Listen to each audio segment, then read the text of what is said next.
Ang hog cholera ay isa sa pinakagrabing sakit ng baboy na tumatama sa anumang edad. Mataas ang mortality o bilang ng namamatay dito kung hindi bakunado ang mga alaga.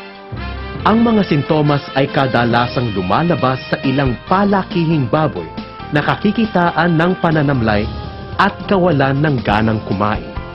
Habang tumatagal, lumalala ang mga sintomas at mas maraming baboy ang tatamaan ng sakit. Ang mga biik ay parang giniginaw, nanginginig at nagkukumpol-kumpol. Sa una ay parang tinitibi o constipated ang mga baboy, ngunit habang tumatagal ang sakit ay magkakaroon sila ng pagtatae. Namumula at nagluluha ang mata, at mataas na lagnat mahigit sa 40 degrees Celsius.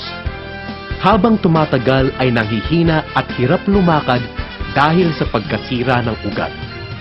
Nagkukulay talong ang balat at namamatay ang apektadong baboy mga 10 hanggang 20 araw matapos tamaan ng sakit.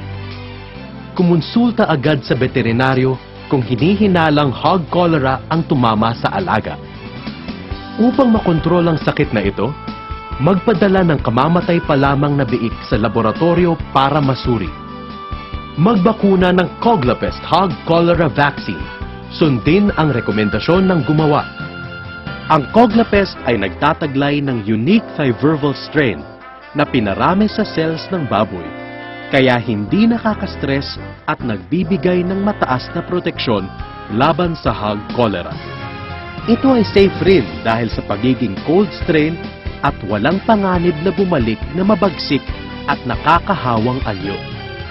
Disinfektahan ng Microban ang kulungan 2 beses bawat linggo kung may tama ng hog cholera.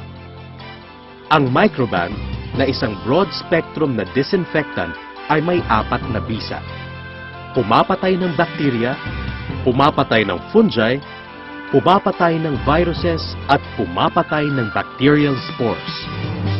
Dahil viral disease, walang gamot na direktang pupuksa sa sakit na ito. Ang tanging magagawa ay ang pagbibigay ng antibiotiko upang maiwasan ang komplikasyong dulot ng bakterya.